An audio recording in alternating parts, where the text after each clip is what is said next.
You know what I find funny, personally, is that I don't really have a lot of fond memories of this episode, but I don't really have a lot of, like, oh, this episode was horrible kind of memories either. It was just kind of there. I do have one distinct memory, which I just wanted to share with you briefly. Once upon a time, I had the great fortune of having friends. I could cut that off there and make the joke of it. But I did. I'd had friends who were really into Star Trek when Star Trek The Next Generation was coming out. So as we were seeing the episodes, we would gather together at school the next day and talk about it and discuss it. And I have distinct memories of the three of us getting together after Where No One Has Gone Before came out and talking about it and being like, oh my god, did you see that? Yeah, they break the warp barrier. Oh my god. And that's all we could talk about. Not Wesley, not the Traveler, not thought is reality, none of the actual points of the episode. All we could talk about is the fact that they went past warp 10. Looking back, something about that really amuses me. So anyways, let's talk about the episode. I kind of like the intro. Riker does show some obvious, the beginnings of what will eventually be his character here, where he is protective of the ship, and I suppose a skeptic is the word I want to use. He's like, all right, prove yourself to me. Prove to me that this isn't going to cause any issues. You know, when it comes to the safety of this ship, you bet I play it safe, etc., etc. So that makes sense, and I like that. It is funny, though, because he's so suspicious of the nonsense. I'll talk more about that later. Don't worry, I wrote down a sentence to talk about that. And then Kaczynski shows up. Oh, and so does the Traveler. Now, if you've seen this episode recently, you understand what I mean by this. He is an ass. Like, he is so arrogant and so, oh, yes, well, it's only natural that someone been around me. Like if I was to wave the smug-o-meter around here, it would explode in my hands right next to him. It's a lighter. It's a Bic lighter for my candles.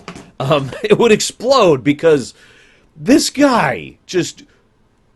Like you ever see one of those pictures of someone or a doll or whatever, and you pour the liquid in, and then it goes. All that liquid is the smug that's trying to escape his mortal form, so it could take its true presence as the conqueror of the Federation and infect all of Starfleet with the smug. Now, what's funny is most of the episodes where Starfleet personnel act particularly smugly are after this episode. So, I mean, maybe that actually makes a degree of sense. All seriousness, though, this guy just made me want to slug him in the face in all but one of the scenes he was in.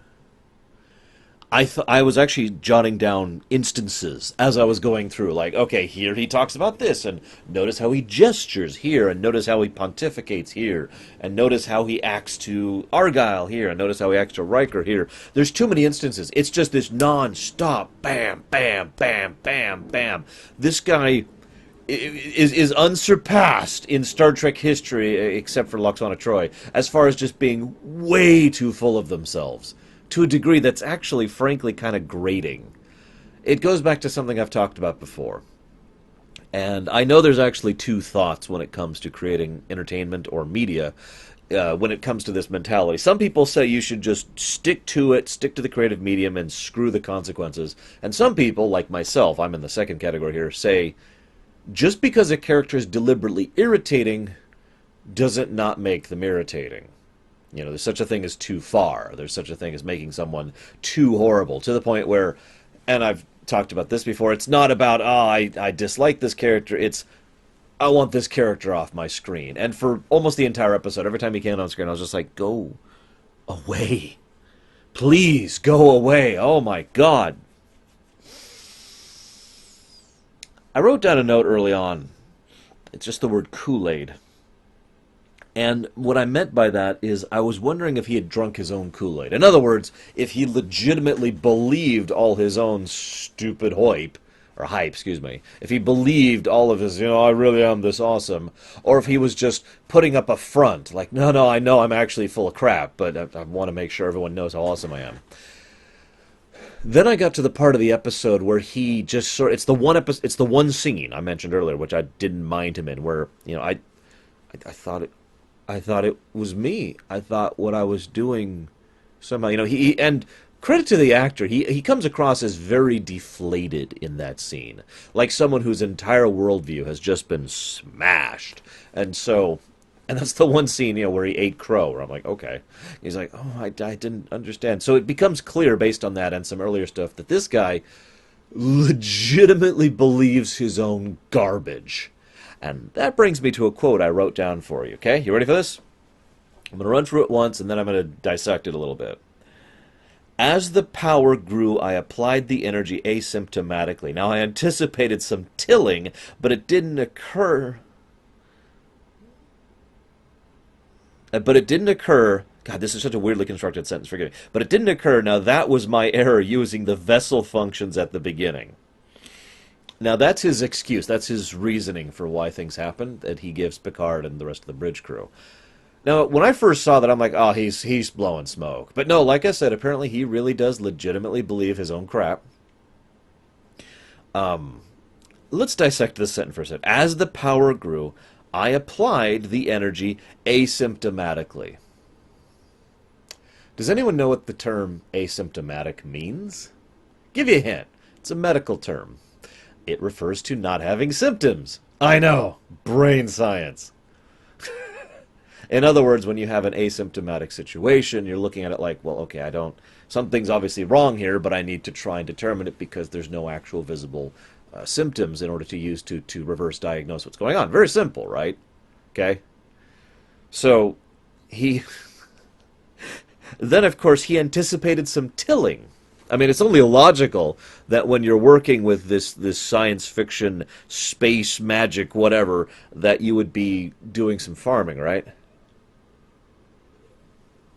Now, Lord knows I'm the kind of person who likes to use words not quite in context because the meaning can still be given across depending on how you use the word. But tilling doesn't apply to warp drive, and neither does asymptomatic. Now, what's funny about this is deliberate nonsense. This is where someone, the writer of the script, probably Maurice Hurley, from what I understand, he's the one who did several uncredited rewrites on this episode, sat down and wrote gibberish, deliberately wrote nonsense to get across the point that he was speaking nonsense. For those of you not aware, this was actually before Star Trek really got into the technobabble thing. The original series had a little bit of technobabble. The movies had a little bit of technobabble. But technobabble as a concept, as a writing trope, which I will discuss when it really shows up, didn't really exist yet at this point in history. So they actually wrote the legitimate nonsense down here in order to try and get across the point. I find this funny in its own right because there will be technobabble that will be used with total sincerity later on, especially on Voyager and Enterprise, that is actually more nonsensical than asymptomatic tilling. And that's kind of sad. So, I know I've spoken in defense of Season 1 many times, and in fact, to date, I have been enjoying Season 1 way more than I thought I would. But I have to say, at least they didn't write dry nonsense that was frankly insulting into the script, and even their attempt to do so deliberately came across as something that was simply obvious stupidity, and the characters acknowledged it. Riker even flat out says, to be honest, it sounds like nonsense to me, sir. It's because it is, Riker. It's because it is. So then, I want to mention something about Kaczynski, since I'm already talking about him. I'm kind of jumping through the episode here, forgive me. So I mentioned there was that one scene I tolerated him at. I mentioned, though, there's only the one scene, because then after that he goes right back to being an idiot. He is way too defensive, way too antagonistic. He even shouts out, oh, it's just a theory, huh? And then when they start talking about, oh, we need to get home, he's like, well, why don't we just study? Why don't we just stay here and study it? I don't see an issue with that. I actually wanted Picard to turn and just go, and just flick him across the face. Not like an actual punch, it's a Starfleet, revolved, blah, blah, blah. But just, go away, fly. Anyway, so let's move on in the episode. So, I'm just going to nitpick one really small thing here. Just a little thing. I want you to remember that I once did a rumination analysis on an episode called Repentance. It was season 7 of Voyager. I don't remember the episode. It was about midway through, I want to say. It was the episode about a lot of things, actually. And it was a good episode. The criminal's brain defect fixed, etc. All sorts of stuff about that. But I want to bring up that episode because a major plot point of that episode was that they had to have them on the crew on the ship Voyager because it would take them so long to reach their destination. You remember that? That was literally critical to the episode. If Voyager could just warp over and beam them down in a few minutes or hours or even a day, then there would be no episode. So they had to have this plot thread in there. They had to have that limitation. And I pointed out at the time, I hope at least some of you remember this, that Star Trek is pretty inconsistent with how fast the warp speeds are. Now, apologists will say this is because they've adjusted the warp scale over time, but that's not what I'm talking about, because I mean, obviously, the warp, 14 in the original series, is not really applicable to the TNG scale, but the TNG scale is applied from TNG onward. TNG, Voyager, and Deep Space Nine all use the TNG scale. Actually, so does Enterprise. They actually had tech people sit down and determine the actual scale. That's why it goes from 9 to 9.1 to 9.2, etc., because each thing up it starts doing this, right? Anyways, point being, even within a singular show, Star Trek is pretty inconsistent with how fast its warp travel is. I only bring this up because based on the numbers given in this episode, some of which are really eyebrow-raising, the Enterprise D in Season 1 of TNG is roughly 9 times faster than Voyager in Season 1 of Voyager. That's pretty fast. I mean, that's actually pretty impressive. I just felt like pointing it out because it just amused me to share that comparison. No actual real nitpick, no real negative. It's just the whole inconsistency thing. We all do it. We all have that problem. I applied it asymptomatically. That really amuses me. I want to share something else really quick. Forgive me for mathing out here really quick. So, when I was a kid, I didn't fully understand this, but when I went to watch this the next time, which I was closer to my 20s, when I did a run-through of the whole series again, I remember being blown away by the fact that they were just like, let's just turn around and go back. See, here on Earth, turning around and going back is a relatively easy thing to do. If you're in particularly bad circumstances, like a vast desert or a dense jungle, that can be more difficult, and easier said than done. But in general, if you just turn around and go back where you can make it. But space doesn't really work that way. You've got more dimensions to work with, first of all. And you've got the problem that if you're even 1 degree off, you're going to have issues. I decided to go ahead and do some math. Forgive me. Unfortunately, I didn't feel like going way into this. So let's assume that they try to aim back where they came from, okay? Now, they say it was 13 million light or something. I didn't actually write down the number. I just wrote down the results, so forgive me for not showing my work here. But, they need to go this distance back to get back from M3 or whatever. Okay? Cool. I didn't want to go below 1 degree. So let's say they are 1 degree in any direction off from their intended course. Like, let's assume they've got everything right except they're 1 degree too far that way, okay? That 1 degree over that distance will translate to 47,123.292 light years off course. Now, I mention this because this is actually a very real problem that scientists have had to deal with in real life many times when it comes to space travel. You need to be as absolutely precise as you can, and the further you go, the more precise you need to be. So when we're talking these distances, you have to be insanely precise. Now, I know that large numbers don't really have a lot of meaning, so let's just say that if they aimed wrong, they'd come back in the Delta Quadrant by 1 degree. 47,000 light years is a little under half the width of the entire galaxy. That's a really, really wide margin of error. And I only mention that because it actually adds to my enjoyment of the episode when I sit down and think about it, and at the same time detracts from it, because they don't draw attention to it. They're just like, oh, well, we just redirect our course back and we'll be fine. I mean, that doesn't actually make sense to me. How do you know what back is at that point? Your sensors are probably not programmed to detect things quickly enough to process what's going by you at the speeds you're going.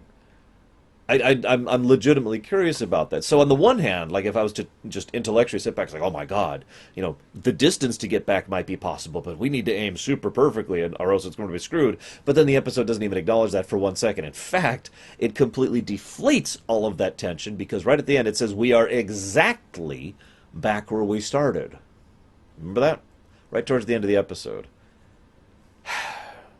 It would have been. I just think it would have been cool if they had acknowledged that aspect of space travel. We must try to be as precise as possible. Make sure if we do this, just add to the tension of the moment. But I digress.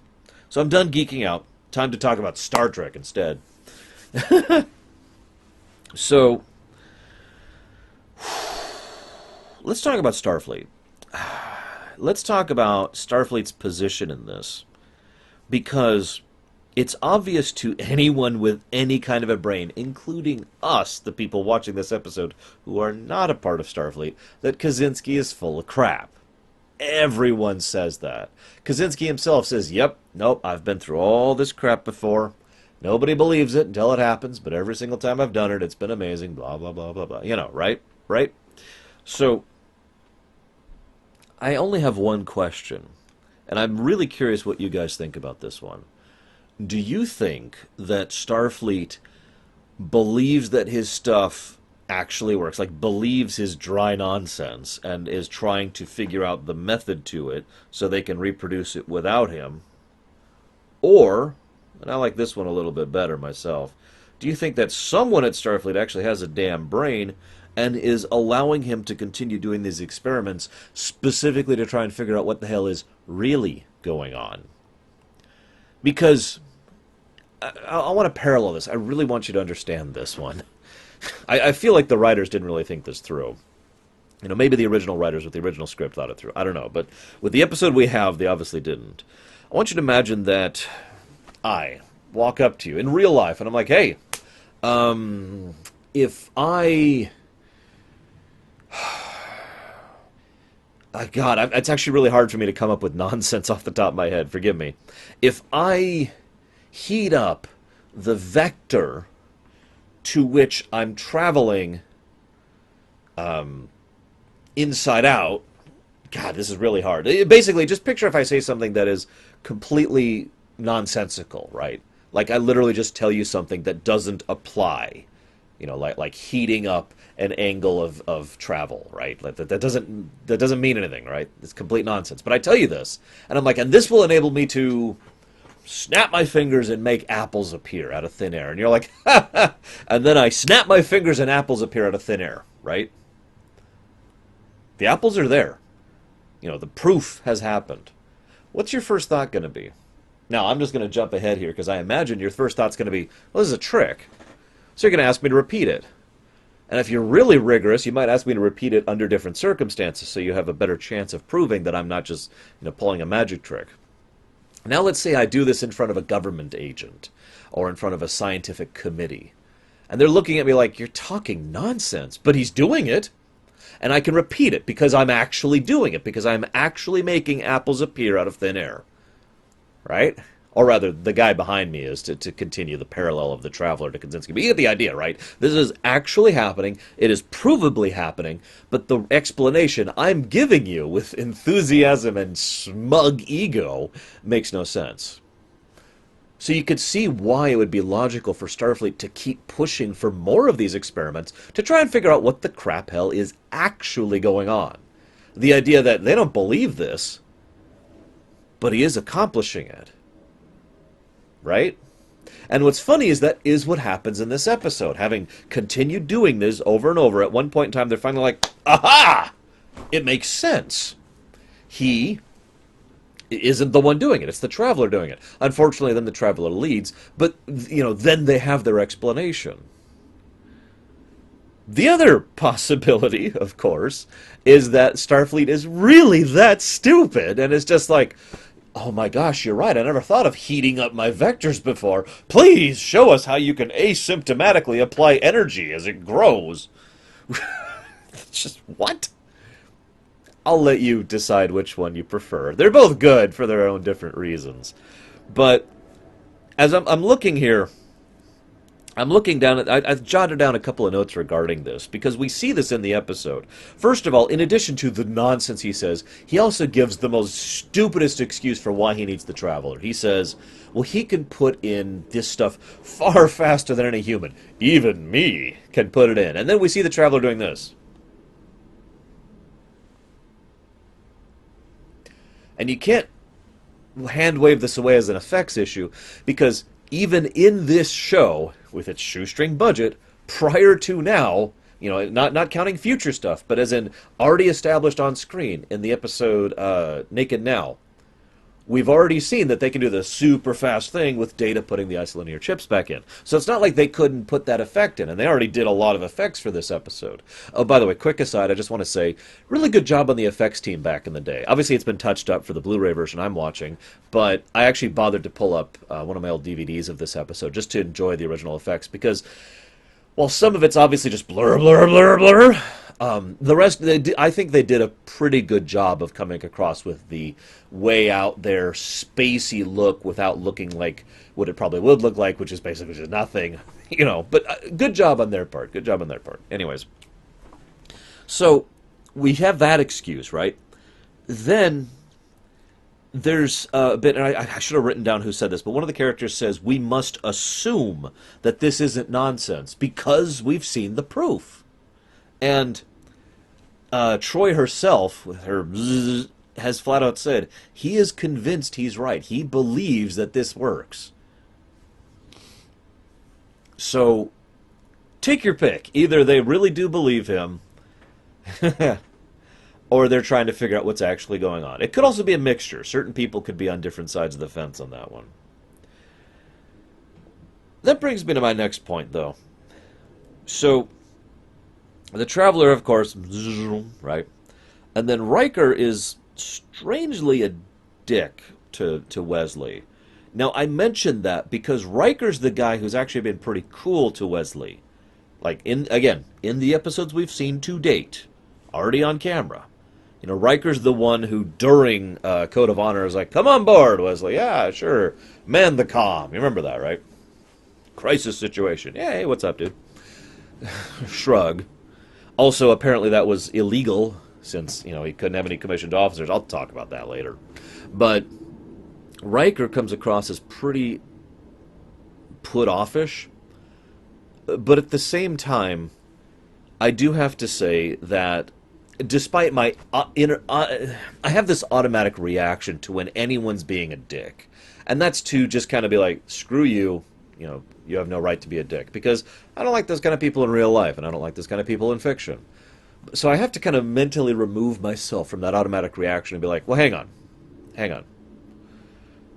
Riker's in the middle of a very tense situation, in the middle of absolutely nowhere, with no certainty of getting back, and he's really got to concentrate on it, and this kid comes up and is trying to talk to him, and it's like, look, I'm sure this is fascinating, Wesley, but it can wait, okay?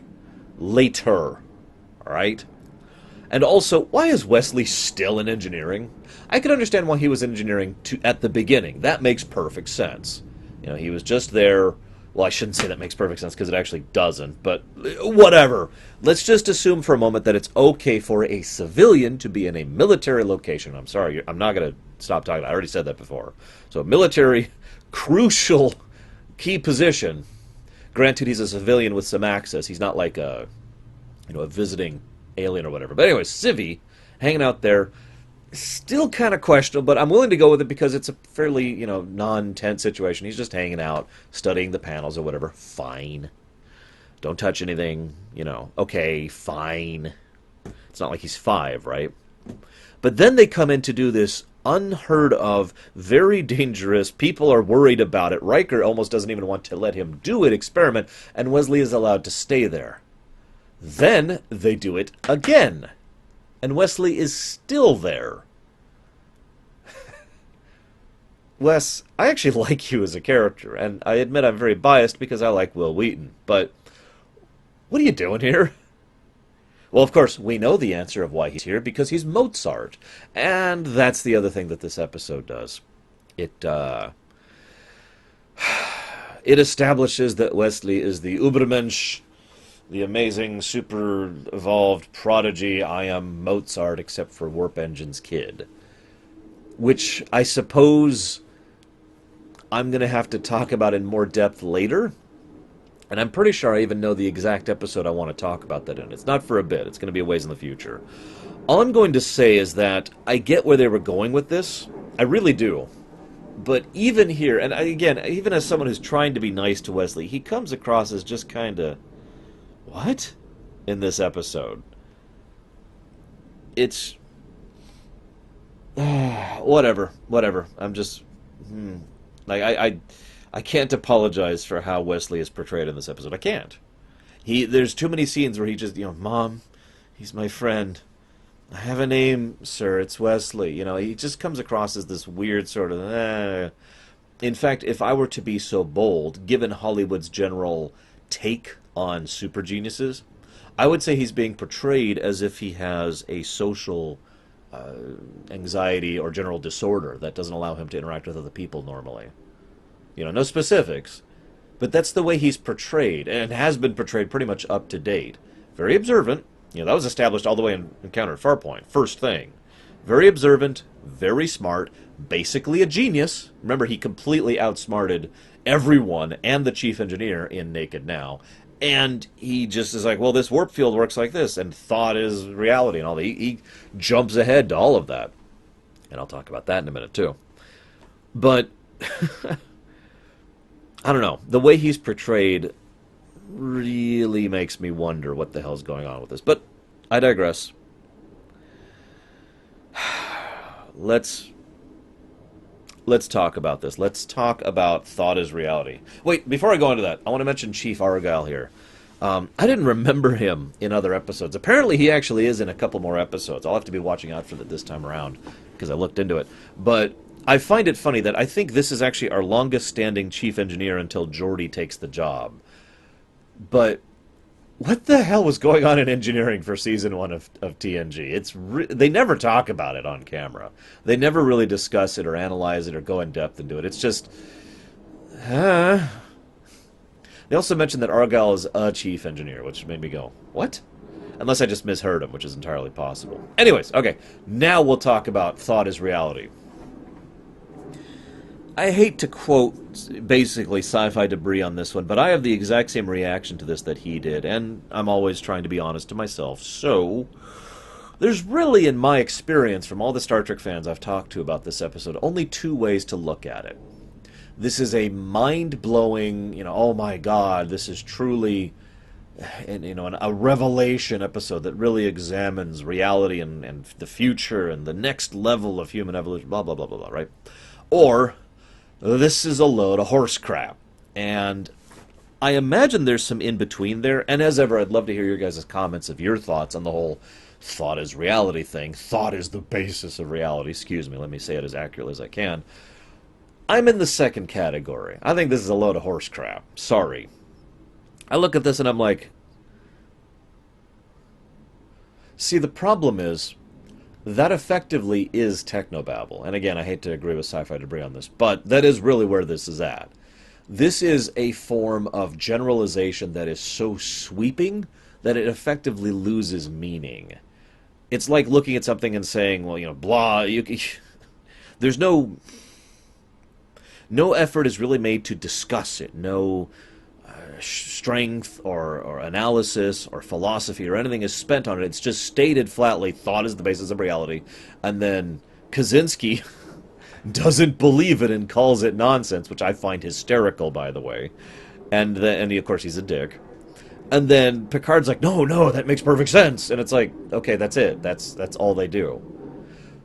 Now, if I was to credit this episode for being clever, I would say this is the original idea being turned on its head.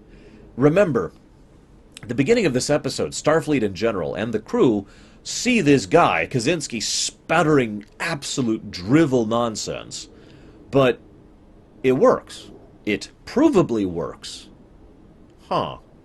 So, towards the end of this episode, they see the Traveler, and he spouts what is effectively the same drivel and nonsense. But it has already been proven to be true.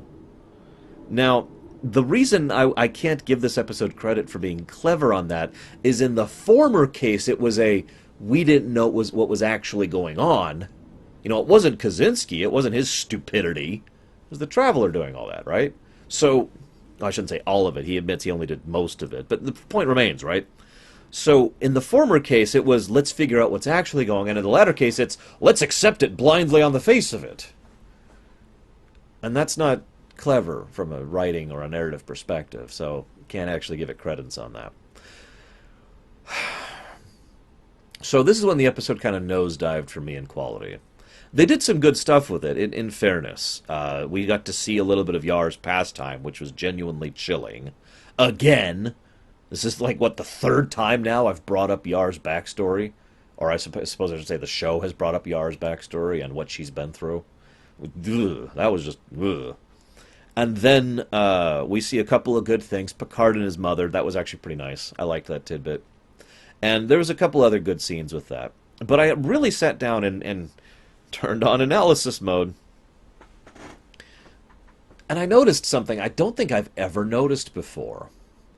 Sometimes, when someone has, thought affecting reality, other people can perceive what they can perceive. Yar sees the Targ, right? Excuse me. Yar sees the Targ and Picard sees the fire that the crewman is invoking right at the end, right? But in other cases, they can't see it. Like Picard doesn't see what the crewmen are running from. Or the ensign who's ballerina dancing. Or Riker doesn't see Picard's mother. Now, there's no like, oh, they vanished when they were distracted here. Riker comes around the corner. Picard is kneeling there talking to his mother. Riker says, "Excuse me, sir," and Picard's like, hang on, and then turns around and she's gone. Riker didn't see her. There's no getting around this. Okay? And of course, earlier, Picard does not see anything coming down that corridor at all, despite the presentation of how they're going through it. So, in some cases, it's visible to everyone. In other words, they are manifesting reality. And in some cases, it's only visible to the individual person, in which case, it's all in their head. And you see why I'm nitpicking about this? Because from a narrative perspective, from a writer's perspective, it needs to be more cohesive than just internal or manifested external. I got another example for you. Tasha, who is going through that flashback of being on, Hell Planet, is suddenly, a hand goes on her shoulder and she freaks the hell out, but it's just Geordi, who of course didn't see any of that, right? Why is it inconsistent in its presentation?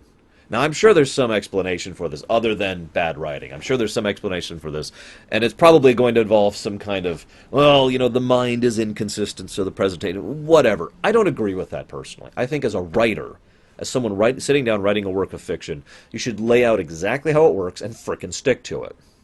And that's one of the biggest things that pulled me out of this episode this time through. Like I said at the beginning, I don't have a very strong feelings positively or negatively towards this episode before I watched it with analysis mode on. This time around, with analysis mode on, my opinion of the episode plummeted because of how inconsistent it is with itself, never mind previously established episodes. I even wrote down what each person was seeing. Like, sometimes I like to do this.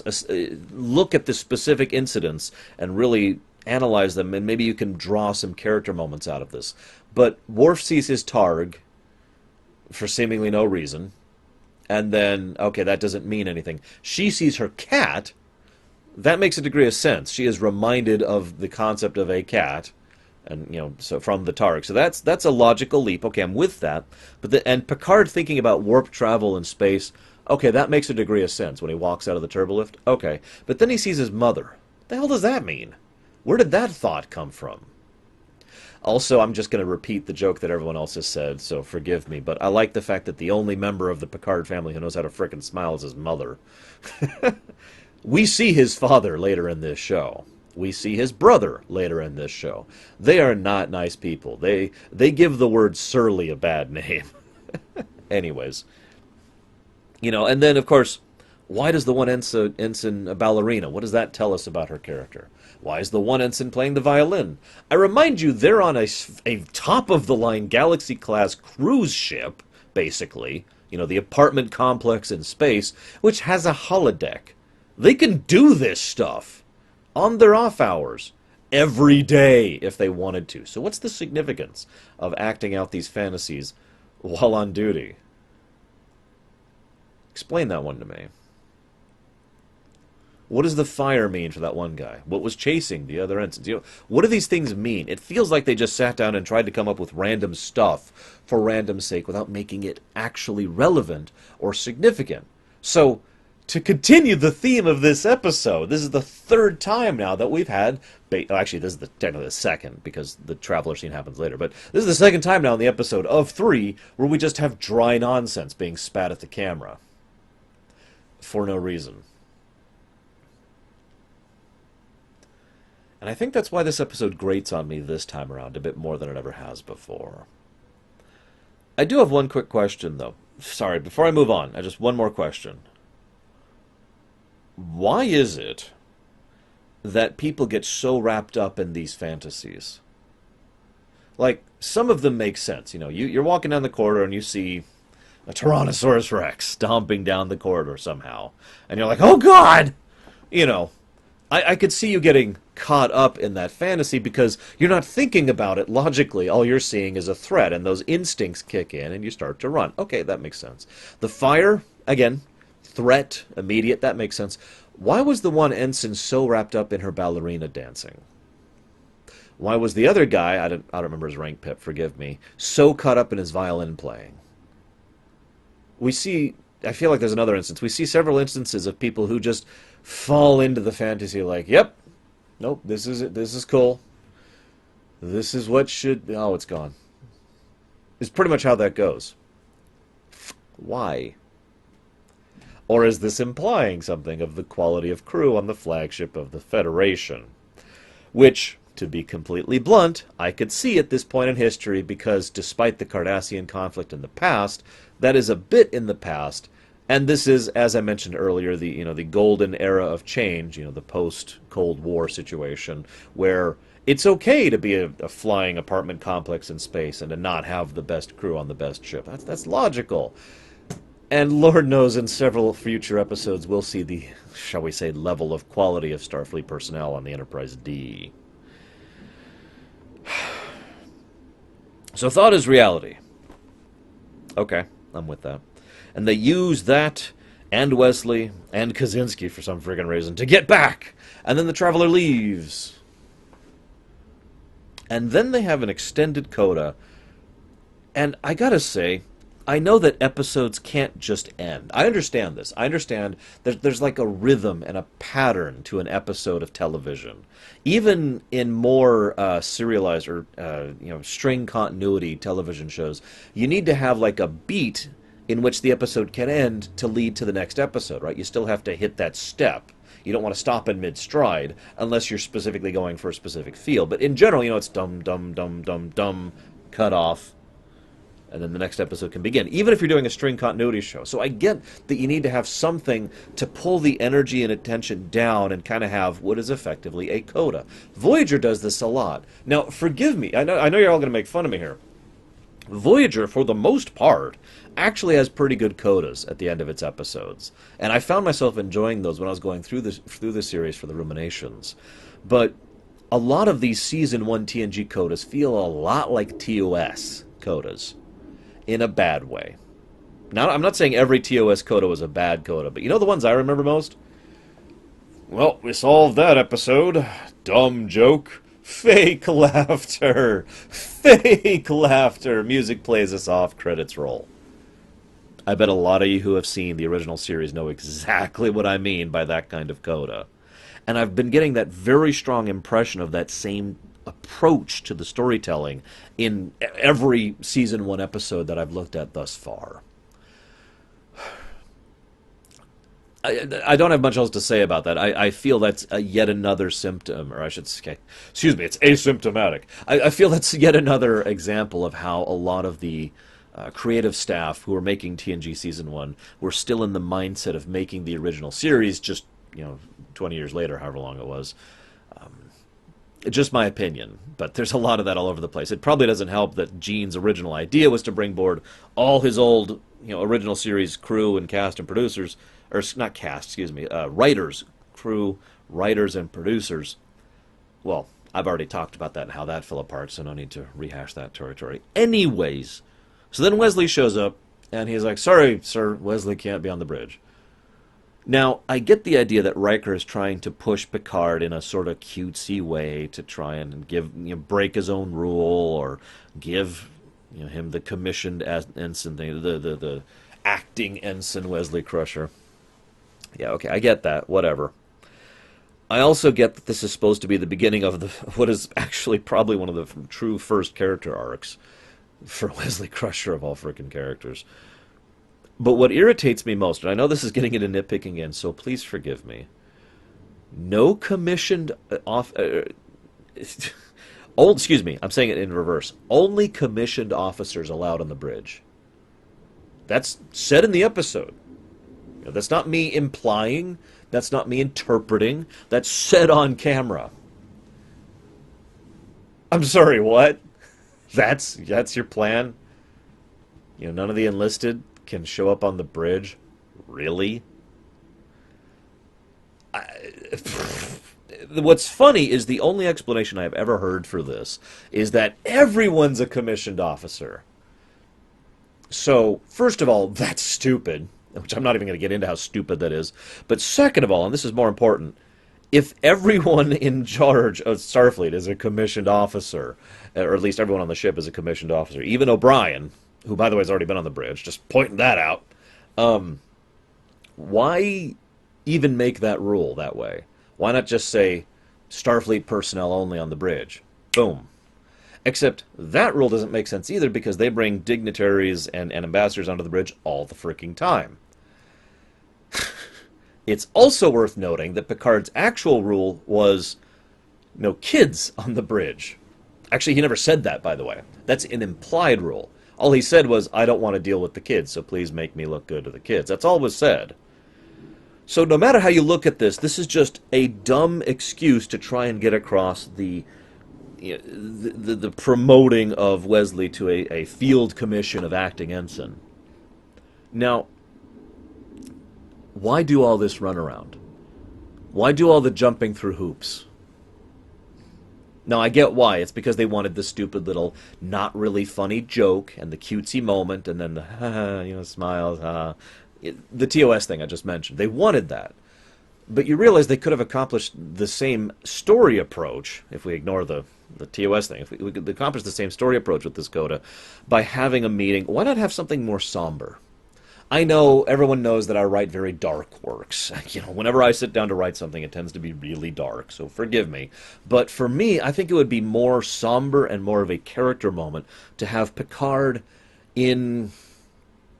Let's go with the conference room, the meeting room, right? And Picard is sitting there, and he's drumming his fingers, and Wesley comes in and he says, "Come in, Wesley." And he has effectively a heart-to-heart talk with him. And make it obvious that this is difficult for Picard, but important enough that he's willing to do it anyways.